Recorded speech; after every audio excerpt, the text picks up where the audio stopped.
here with Britta Glennon from Wharton Business School at the University of Pennsylvania. Britta is a management professor and does work on international business in general. And she's got some very interesting work that she's going to share with us today. Britta, welcome, and thanks for being here. Britta, can you tell us a little bit about your background, where you're from, Sure. what you've been doing? Yeah. Sure. So I grew up in Washington, D.C., which probably explains a lot of my sort of policy relevant interests, right?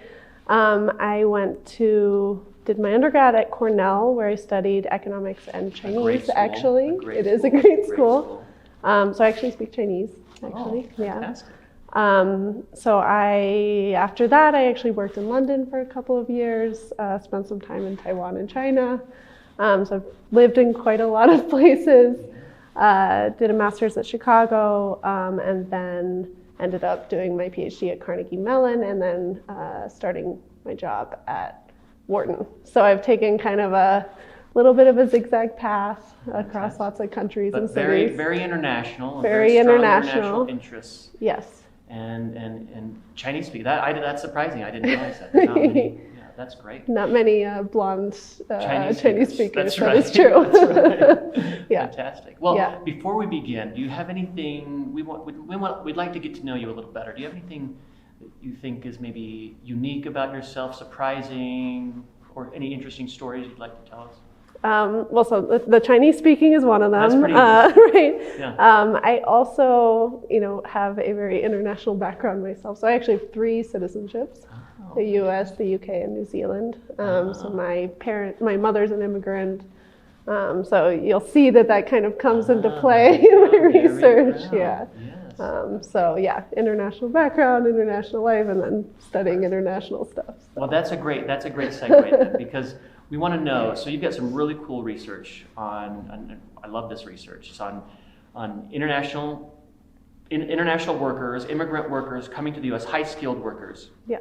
And part of it's around this perception that in the U.S., but not just the U.S., right? It's in the U.K., it's in Australia to some extent. It's a lot of parts of Europe where this I don't know if it's a xenophobia or just sort of angst of foreigners are taking our jobs, and we want to sort of be able to stop that. And so you've done some really good research to sort of see what's really taking place, to sort of get behind get past the rhetoric to see what's really going on and our immigrant workers taking our jobs. So can you tell us a little bit about that work, maybe how you got started in that work? Yeah, so you're right. There's been kind of this rise of anti-immigrant sentiment around the world. So this is not unique to the U.S., although of course we're all very familiar with it. It's been in the headlines, et cetera. And it really just stems from this fear that they're taking jobs, right? And so, things are a little bit better now with employment, but for a while, a lot of Americans were losing their jobs, and even now, lots of Americans are not necessarily working in the jobs they want to be working in, right? And so many people blame this on immigration, and that's not just true here, as you mentioned. Brexit was actually very much a response to fears of immigrants from other parts of Europe coming to the UK. And so in the UK, many of those who voted for Brexit, actually, this was because they didn't want people from other parts of Europe coming to the UK and taking their jobs. And so that's been kind of the way it's been framed in the media, but also in research, right? So academics have, for years, been trying to measure whether foreign workers are actually taking American jobs. And that literature really hasn't found very much, right? So they found pretty small effects. And this is very puzzling to a lot of people because it seems like, okay, if a company doesn't hire an immigrant, then presumably they're just gonna hire an American, right? So this seems very clear, and so why aren't we seeing any effect, right? And so what I find in my research is actually a lot of firms have another choice, right? So rather than, so they're interested in hiring a foreign worker, okay? Say an Indian worker, right? And I'm a U.S. company. I'm a U.S. company. Okay. Okay. Uh-huh. I'm a U.S. company. I want to hire an Indian worker. Uh-huh.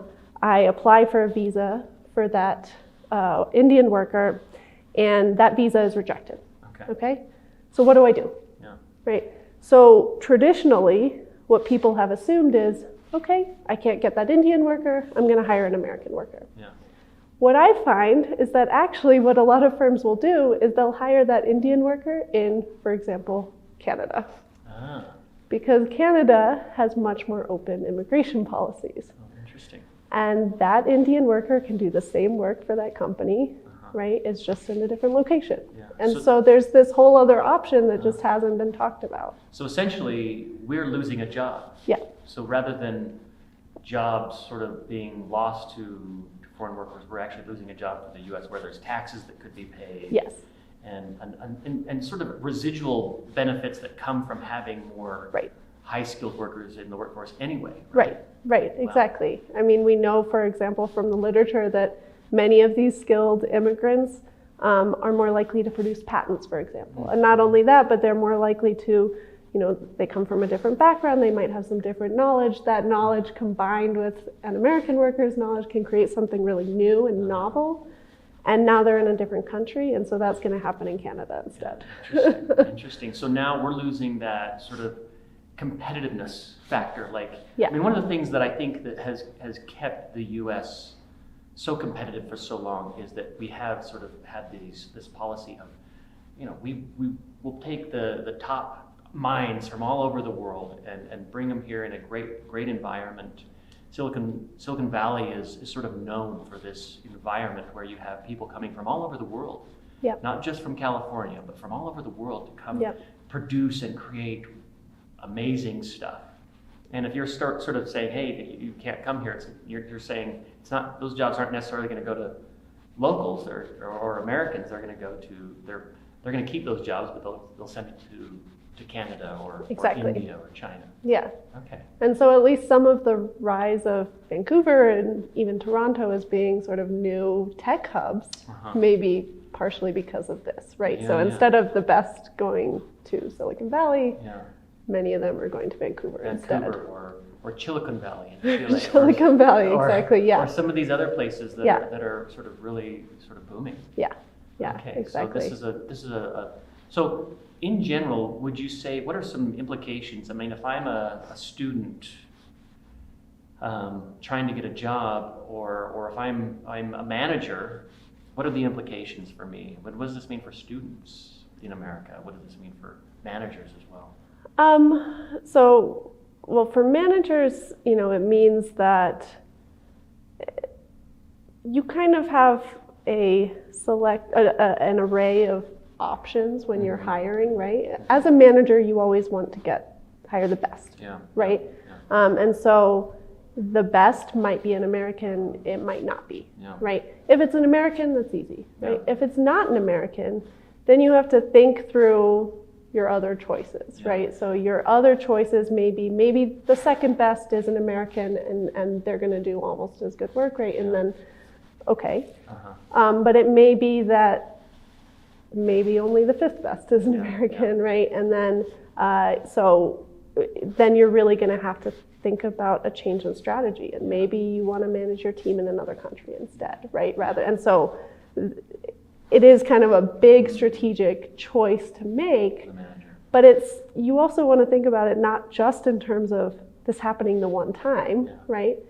In all likelihood, there's going to be many more instances of this, right? And so you have to think in the long run, does it make sense for me to keep going through this process where I'm regularly unable to hire the people that I want to hire, or do I just kind of jump ship and go somewhere else where I can guarantee that I'm going to be able to hire the best consistently, right? So maybe the second best works one time, maybe it works the second time, but in the long run, that might be causing significant damage, right?